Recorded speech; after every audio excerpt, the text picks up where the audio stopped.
Weapons restrictions. Take care, Sam. Safety first.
Anybody hear me?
Nothing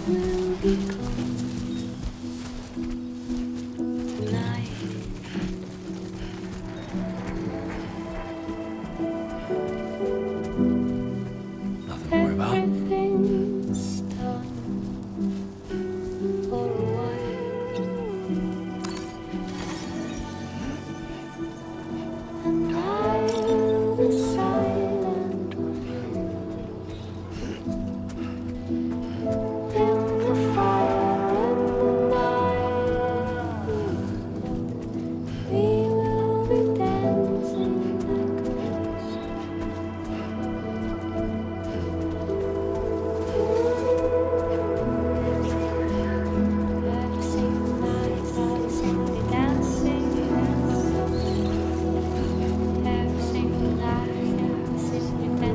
Just push on through.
Good evening, Sam. ID confirmed. Welcome, Sam. Security measures lifted. Okay. Weapons detected. Be advised that usage is restricted inside facility grounds. Access the delivery.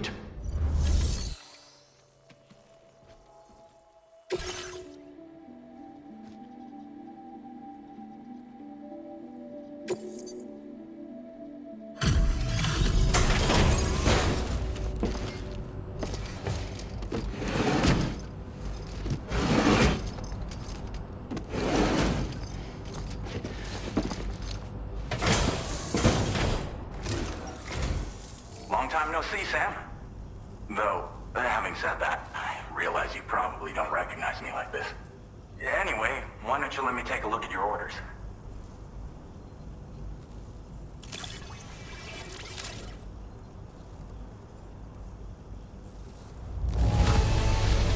Very nice. Very nice indeed. One glance is all I need to tell it's in great condition.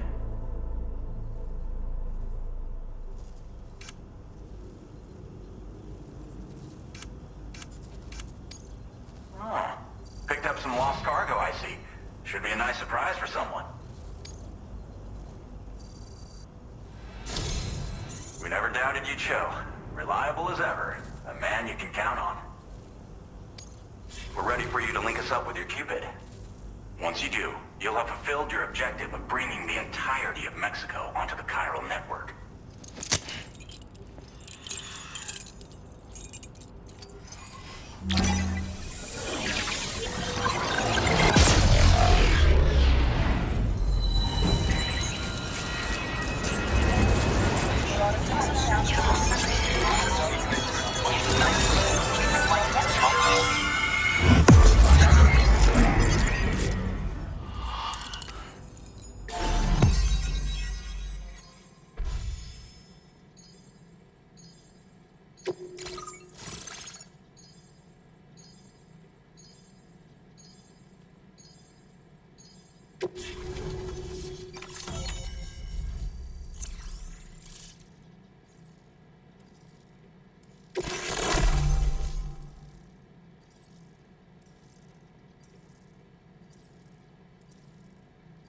Now displaying your current porter grade.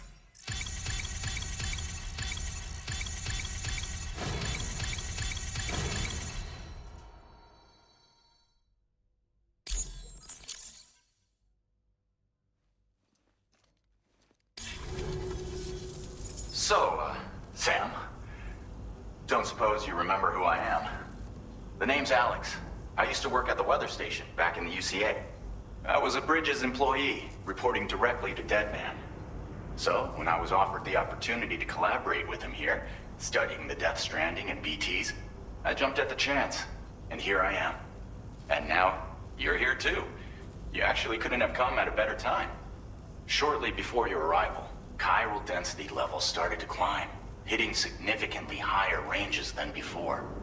This kind of spike is indicative of an imminent giant BT appearance. I've shared with you some MP bullets that should be very effective against BTs. Because if a giant BT is on the way, then we're gonna need you to put it down.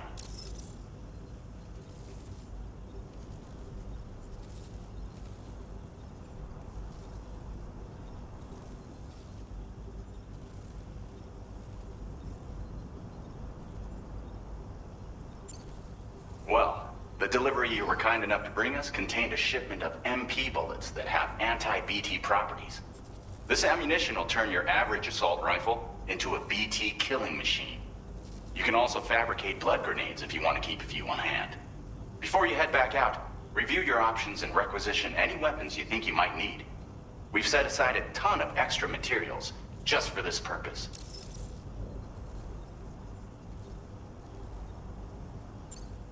Chiral density levels in this region have been fluctuating wildly.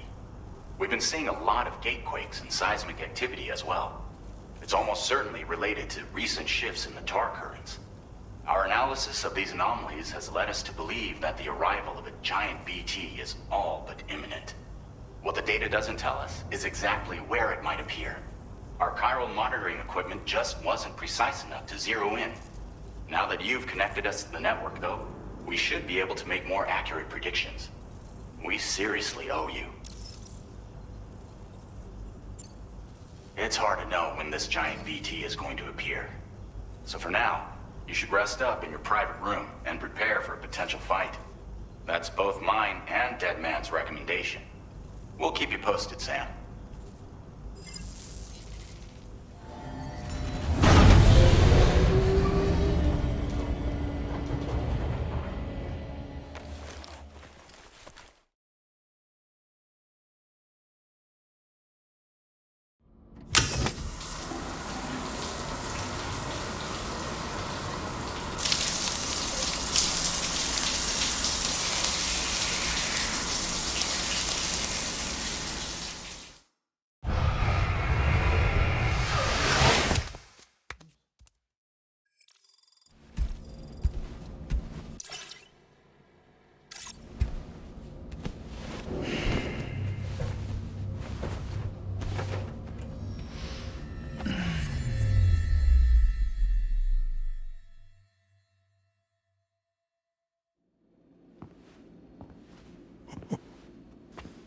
It's been too long, Sam. You were a good friend to me. One I could never forget. Which is why I took steps to ensure that this message would only play upon your arrival. The sensors were set to scan for your biometric data. A simple enough trick.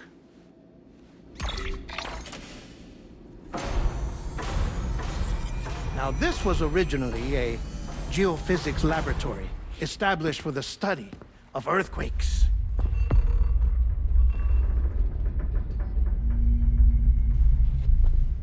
And for that reason, it holds a wealth of documentation on gatequakes, tar currents, and placates. As well, I discovered, as research data on the other side. Now, what I'm about to tell you, I learned after I came to this place.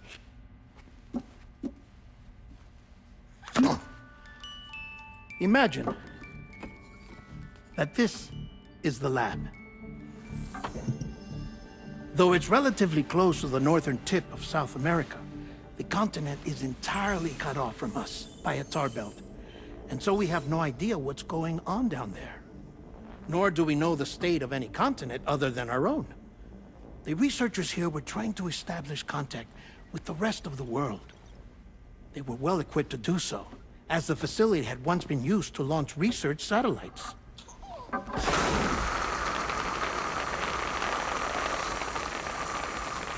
So they tried launching a variety of probes and drones in the hope of obtaining observational data, with no success. The Earth, you see, is shrouded in a thick layer of chiralium that renders electronics inoperable at altitude. So they tried sending ships across the ocean. Oh, yes. Oh, but that failed too. The high concentration of chiralium in open water proved too corrosive, invariably causing them to sink. But then the researchers found some rather rare birds on their doorsteps. Birds not native to the region. Nice birdie, nice birdie. And that, my friend, was just the beginning. Not far from the lab, they discovered a strange anomaly. Well, the surrounding area was heavily contaminated with chiralium. Yes. This is beautiful. The researchers would later dub the anomaly a plate gate. But further investigation revealed that it came into existence when you began to expand the chiral network across North America, and that the gate grew larger in tandem with the network itself. What started as a tiny fissure in space became so much more. The researchers duly installed cameras to study the gate and its surrounding area.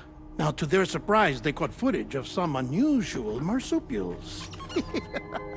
Yes, a kind you wouldn't expect to normally encounter in Central America, like the birds. But to confirm their suspicions,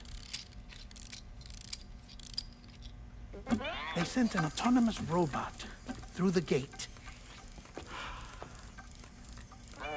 The soil samples it collected were consistent with the archived geological data from the southern hemisphere.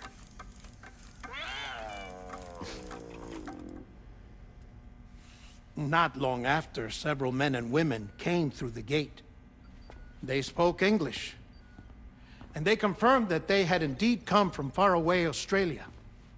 We finally knew the world outside North and Central America had survived.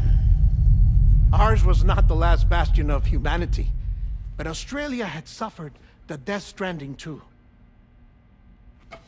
Undeterred, the researchers began working closely with Bridges and conducted a series of tests, paving the way for an expedition to Australia that would lay the groundwork for chiral network expansion.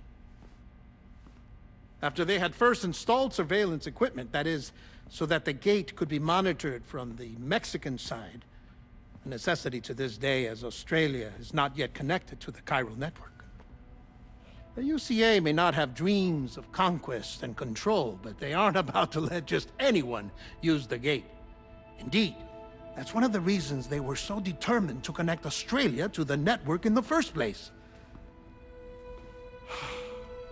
Well, I suppose that's all I have to say about the plate gate.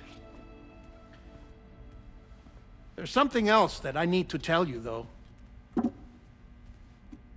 Something far more important. Mind if I pause it here?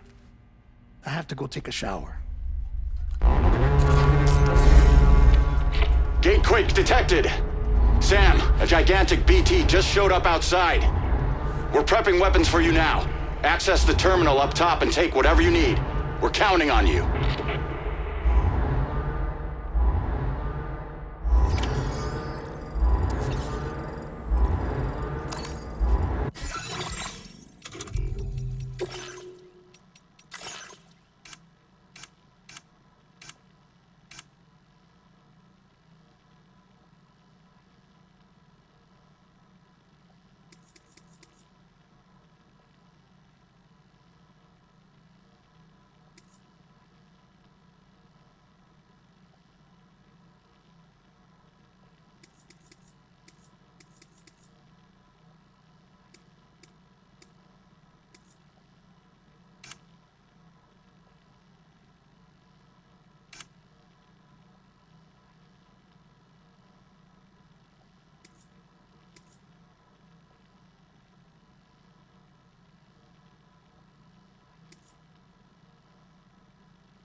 Throw me a fucking bone!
your current porter grade.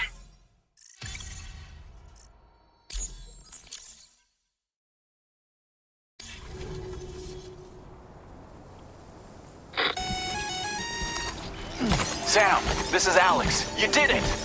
We've confirmed the chiral crystallization of the giant BT. Local chiral density is already dropping fast. I think we can all rest easy for now. You've saved a lot of lives by killing that monstrosity. We won't forget that. Head to the research lab's private room and take a break. You've earned it.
Good morning to you. Thank you so much.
As I said before, there's something I need to tell you. It's about Lou.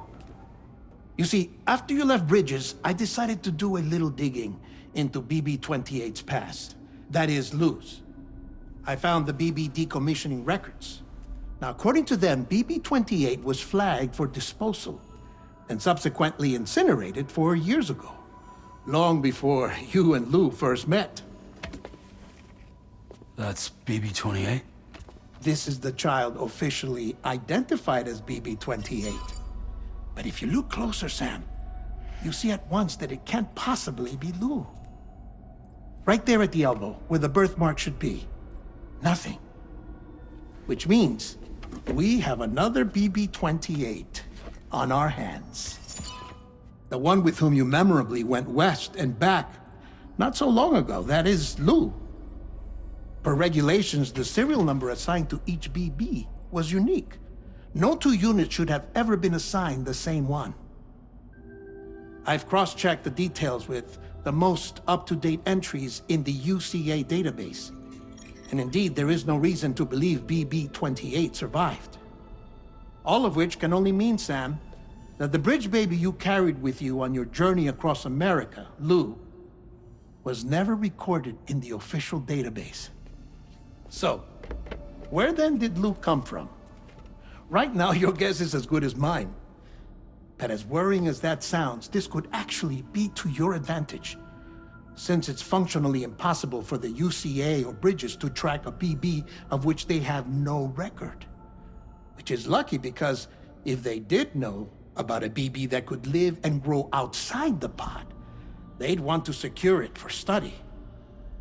So take comfort in the knowledge that they don't, that you're free, that you can bring up Lou in peace. How is it, by the way? The two of you living as a family. Right. I have gifts for you. A few things to take back home. An assortment of vaccines to be administered as your child grows up. We want Lou to live a long and healthy life. And it's natural for children to be afraid of shots.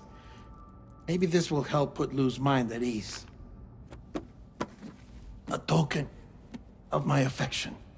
You can collect it via the delivery terminal when you leave. I wonder how big Lou will get.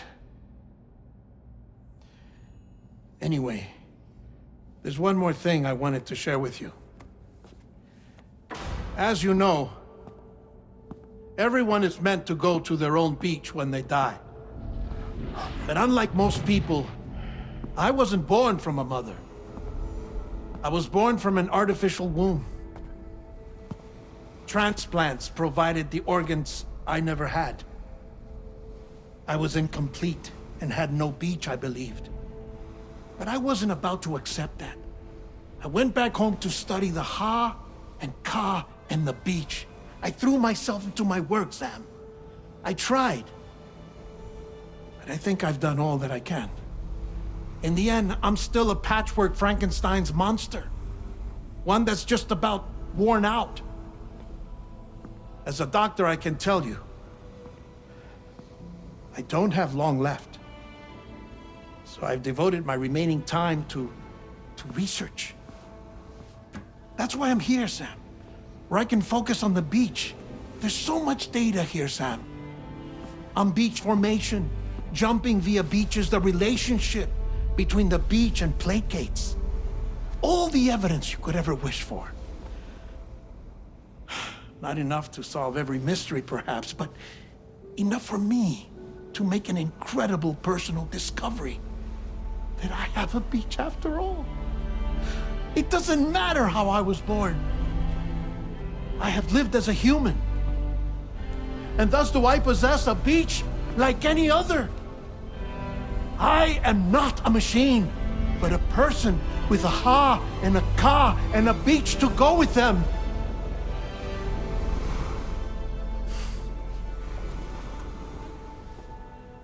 Lastly, I have a confession for you, along with a heartfelt apology.